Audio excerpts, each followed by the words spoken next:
Hey everyone, welcome to Unboxed. So glad to have you with us today. We've been talking about, as leaders, being authentic, knowing our real self versus our pseudo self. The pseudo self is the fake one, the one that shows up based on circumstances, situations, and things of that nature.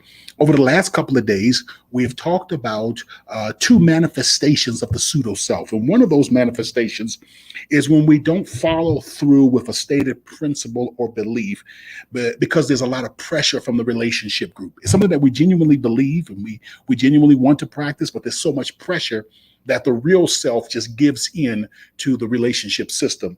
A second manifestation of the pseudo self is what we talked about last time, which is that knee-jerk opposition to another person's point of view. You see, the pseudo self needs togetherness, it needs unity, and often that unity is seen as uniformity. The less authentic, the less clear we are as leaders, the more that we gain our identity from others. That's the pseudo self, gaining identity from others. And when there's a rift in that because someone disagrees with us, man, it causes all kinds of problems. Well, there's a third manifestation that I'm going to talk about today. You don't want to miss it. So stick around as we unbox the power and the potential of your leadership. Stick around. I'm Dr. Robert Davis, family life educator and relationship coach. And welcome to Unboxed, a frank and straightforward conversation about relationships. We're going to talk about family, church, workplace, and all other types of relationships. Join me for the next few moments as we unbox the power and potential of relationships and help you to live your best life. All right, before I get started talking about that third manifestation of our fake selves, our pseudo selves, do me a favor. Make sure you like, subscribe, and share. That's right. Like, subscribe, and share, and hit that notification button so that you can know each time that we're coming on to bring you new leadership insight to help you to be the best authentic leader you can be, because that's what we do here at Unboxed. All right, so there's a third manifestation of the pseudo self that I want to talk about, and it is when we hold discrepant beliefs. Because remember, we're going to get into this whole thing about being authentic and living a principle-centered life that is based off of our genuine beliefs. So a third manifestation of the pseudo self is holding discrepant beliefs. That is basically claiming to believe one thing, but doing something different altogether, doing another thing. This is very prevalent in the religious realm. And I'm going to use an extreme example just to show we believe, the Christian world says we believe that Jesus Christ is Lord and Savior, and that Jesus is love, and he teaches us to love each other, to love our enemies, blah, blah, blah, blah. And then you go and ravish an entire continent, steal human beings from that continent, enslave them, in a system that is just as oppressive, to say that you believe in Jesus, but then to rape human beings and to kill and do all those other things. So you see, you have a belief, but the practice of your life is very discrepant. And again, this is very prevalent. And I use Christianity because that's the dominant religion here in America, but I could use Islam, I could use Buddhism, I could use Hinduism, I could use any other, major world religion to get that point across, that there are a lot of people who have a discrepancy in how that is. And I'll be honest with you, having been a Christian pastor for years, I've experienced that. I've experienced the preaching one thing and then having a difficult time living it out in my life, or living something contrary altogether in my day-to-day practice. And this is, again, a manifestation of the pseudo self. I'm preaching one thing because this is what the religious or my denomination or my religious belief says, but then doing something totally different. And when you have that incongruency, that is because you're not genuine. That's not the real you. And what we want to do is we want to identify the real us, so that the real us shows up, not just when we're in the pulpit, pastors, but that the real us shows up in our everyday life. The reason that there's often this discrepancy, this incongruency, is because the beliefs that we hold are acquired through relationship pressure to adopt them, coupled with our deep desire for acceptance and connection. So I was born and I was raised a Seventh-day Adventist. That is the community that I came from. I have no qualms about that. I have no regrets about that. But I joined and followed and believed the Seventh-day Adventist teachings, not because or initially I did any deep investigation on my own, but simply because as a little kid, I was taken to church. There was that pressure from my family. I mean, what does a 4-year-old want to say? I'm not going to church this week. I believe something totally different.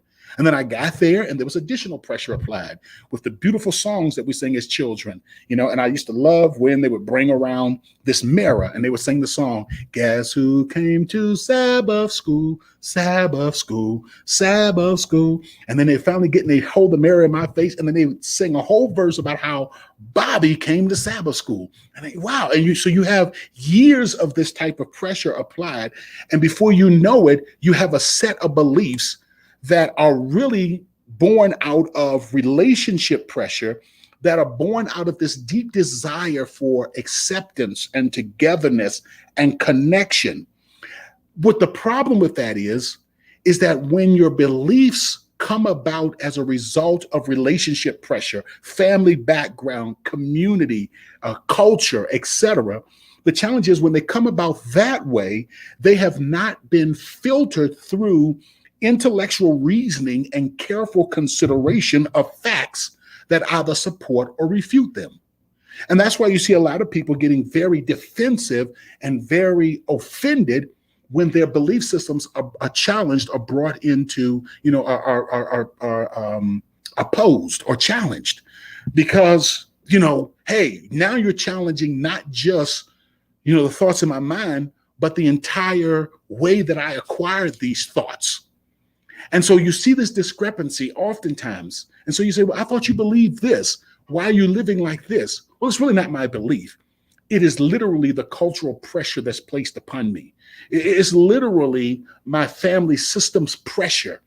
All of that history, my ancestors, all of it are just still, though they are in the grave, they're still pushing me in a particular direction rather than these beliefs coming about through careful consideration, through examination of the facts, even examining those things that refute them. So here's some thought questions I want you to think. Here's some questions, rather, I want you to think about so that you can really begin to identify what you truly believe.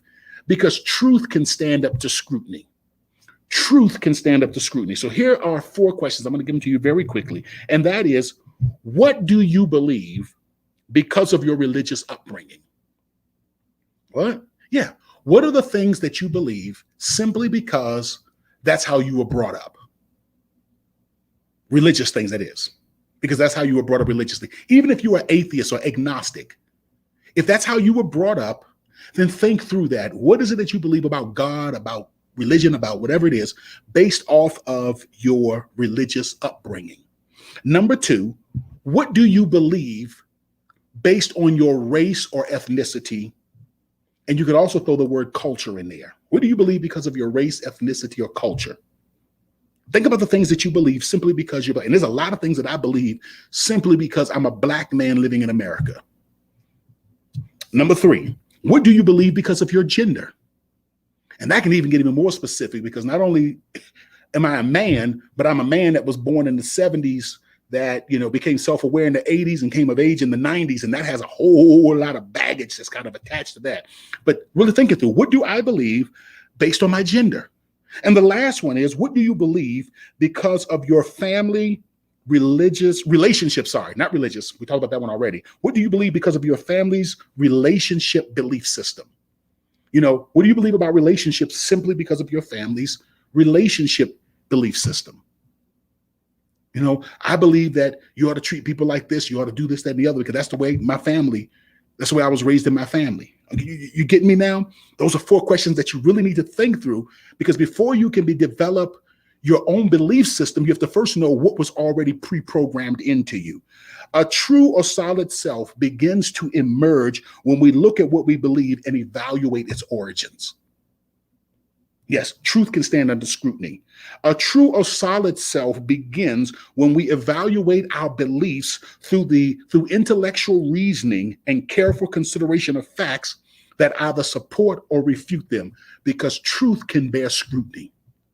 Truth can bear scrutiny. Hey, listen, A lot more stuff that I want to talk about on this subject, but we're going to go ahead and go now. I look forward to seeing you the next time. Thank you so much for joining us. Make sure that you like, subscribe, and share. And let's continue to unbox the power and the potential of your leadership and to unbox the power and the potential of every relationship. Take care. Seasoned with Grace, Unboxed also provides healthy relationship training and leadership development for businesses, churches, and community organizations.